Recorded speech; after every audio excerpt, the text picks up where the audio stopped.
सनातन धर्म के प्राचीन ग्रंथों में समय को 4 युगों में विभाजित किया गया है। सत्ययुग, त्रेता युग, द्वापर युग और कलयुग। प्रत्येक युग का अपना धर्म है, अपनी विशेषताएं हैं और प्रत्येक युग में भगवान स्वयं अवतरित होकर धर्म की रक्षा करते हैं। सत्ययुग की आयु 4800 दिव्य वर्ष या 17,28,000 मानव वर्ष। सत्ययुग, जिसे कृतयुग भी कहा जाता है, धर्म का स्वर्णिम युग है। इस युग में धर्म के चारों स्तंभ सत्य, तप, दया और शौच अडिग खड़े रहते हैं। मानव जीवन सात्विक, पवित्र और निरंतर ईश्वर साधना में रत रहता है। अज्ञान और पाप का नामो निशान नहीं होता। इसी युग में भगवान ने मत्स्य, कूर्म, वराह और नृसिंह अवतार धारण किए और भक्त प्रहलाद की रक्षा कर अधर्म का विनाश किया। त्रेता युग की आयु 3600 दिव्य वर्ष या 12,96,000 मानव वर्ष। त्रेता युग में धर्म के 4 में से 3 स्तंभ शेष रहते हैं। सत्य और तप में कुछ ह्रास होता है, किंतु आचार विचार में धर्म की प्रधानता रहती है। मनुष्य यज्ञ, दान और तपस्या में जीवन व्यतीत करता है। इसी युग में प्रभु ने श्रीराम अवतार लिया। अयोध्या के राजकुमार बनकर उन्होंने मर्यादा, सत्य और धर्म की रक्षा के लिए जीवन बलिदान कर दिया।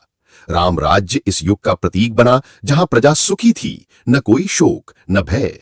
द्वापर युग की आयु 2400 दिव्य वर्ष या 8,64,000 मानव वर्ष।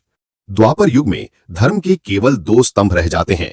सत्य और दया में कमी आती है, पाप और अधर्म धीरे धीरे बढ़ते हैं। लोभ, मोह और युद्ध की प्रवृत्ति प्रबल होती है। इसी युग में भगवान ने श्री कृष्ण अवतार लिया। गोकुल में बाल लीलाओं से भक्तों को मोहित किया और महाभारत के कुरुक्षेत्र युद्ध में अर्जुन को भगवत गीता का अमृत ज्ञान। कली युग की आयु 1200 दिव्य वर्ष या 4,32,000 मानव वर्ष। कलयुग, वर्तमान युग।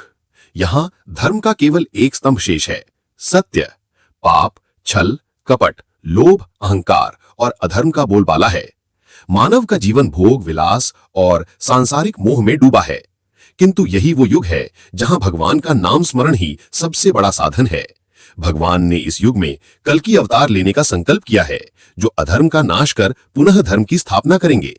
परंतु जब तक वो अवतार प्रकट नहीं होते, हरे कृष्ण, हरे राम जैसे नामों का संकीर्तन ही मुक्ति का मार्ग है। इस प्रकार चारों युग मानव जीवन के 4 पड़ावों की भांति हैं। हर युग में भगवान ने अपने भक्तों की रक्षा की और धर्म की स्थापना की। युग बदलते रहेंगे, किंतु सनातन सत्य यही है, जो भगवान के नाम में आश्रय लेता है, वही कल्याण को प्राप्त होता है।